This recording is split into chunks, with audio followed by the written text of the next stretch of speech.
വയനാട് പുനരധിവാസത്തിൽ ആരോപണ പ്രത്യാരോപണങ്ങളുമായി media one ലൈവത്തോണിൽ യുവജന സംഘടനാ നേതാക്കൾ. യൂത്ത് കോൺഗ്രസ് പുനരധിവാസ ഫണ്ടിൽ വെട്ടിപ്പെന്ന ആരോപണം രാഹുൽ മാങ്കൂട്ടത്തിൽ തള്ളി. ഭൂമിയുമായി ബന്ധപ്പെട്ട പ്രശ്നം പരിഹരിച്ച് ഉടൻ വീട് നിർമ്മാണം തുടങ്ങുമെന്നും രാഹുൽ മാങ്കൂട്ടത്തിൽ പറഞ്ഞു. മുസ്ലിം ലീഗിന്റെ പുനരധിവാസ പദ്ധതി വൈകിപ്പിക്കാൻ സർക്കാർ നടത്തുന്നത് കരുതിക്കൂട്ടിയുള്ള ശ്രമമെന്ന് പി കെ ഫിറോസ് ആരോപിച്ചു.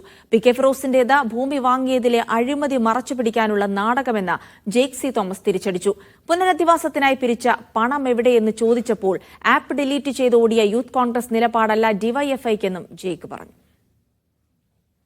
പിന്നെ ഞങ്ങളുടെ ഫണ്ട് കളക്ഷനുമായിട്ട് ബന്ധപ്പെട്ടിട്ട് ഞങ്ങൾക്ക് അത്തരത്തിലുള്ള കൺഫ്യൂഷൻസ് ഒന്നുമില്ല.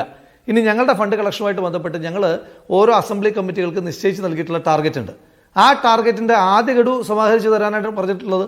ആ ആദ്യ ഗഡു സമാഹരിക്കാത്ത കമ്മിറ്റികളിൽ വീഴ്ച വരുത്തിയ ചില കമ്മിറ്റി, വീഴ്ച എന്ന് പറഞ്ഞാൽ എന്താണ്, ചില മാധ്യമങ്ങൾക്ക് വാർത്ത കൊടുത്ത പോലെ വെട്ടിച്ചു എന്നല്ല, സമാഹരിക്കുന്നതിനകത്ത് വീഴ്ച വരുത്തിയ കമ്മിറ്റികൾക്കെതിരായിട്ട് പല നടപടികളും എടുത്തിട്ടുണ്ട്. അതൊക്കെ ഞങ്ങളുടെ ഇന്റേണൽ പ്രോസസ്സാണ്. ലീഗിന്റെ പദ്ധതി വൈകിപ്പിക്കാനുള്ള ഒരു ശ്രമം ബോധപൂർവ്വം ഉണ്ടായി. ഞങ്ങൾ വിചാരിച്ചിരുന്നത് ഈ മുണ്ടക്കൈ ചൂരൽമല പുനരധിവാസ പദ്ധതിക്കൊന്നും അത്തരമൊരു ശ്രമം നടത്താൻ സാധ്യതയില്ല എന്നുള്ളതാണ്. കാരണം ഒരുപാട് ആളുകൾ പെരുവഴിയിൽ നിൽക്കുകയാണ്. അപ്പോൾ അതിനെ തടസ്സപ്പെടുത്താൻ ആരും ശ്രമിക്കില്ല എന്നാണ് ഞങ്ങൾ വിചാരിച്ചത്. പക്ഷേ അതിൻ്റെ രജിസ്ട്രേഷൻ നടപടികൾ തന്നെ വൈകി. ഞങ്ങൾ പക്ഷേ ഒരു പരാതിയും പറയാതെ അവർ സർക്കാർ ഉദ്യോഗസ്ഥന്മാർ സമയം എടുക്കട്ടെ എന്ന് കരുതി ഞങ്ങൾ കാത്തിരുന്ന് അവസാന രജിസ്ട്രേഷൻ നടപടികൾ പൂർത്തിയാക്കി ഞങ്ങൾ പ്രവൃത്തി ആരംഭിക്കാൻ തുടങ്ങുന്ന ഒരു ഘട്ടത്തിലാണ് അനാവശ്യമായിട്ടുള്ള വിവാദങ്ങൾ കൊണ്ടുവന്ന് ഈ പദ്ധതിയെ മറ്റൊരു തരത്തിലേക്ക് ചിത്രീകരിക്കാനുള്ള ശ്രമം ഉണ്ടായത്. 40,000 രൂപയ്ക്ക് കിട്ടേണ്ട ഭൂമി 1.5 ലക്ഷം രൂപയ്ക്ക് വാങ്ങിയ ഏർപ്പാടല്ല ഞങ്ങൾ ചെയ്തിട്ടുള്ളത്. അത് ഇവിടെയുമല്ല.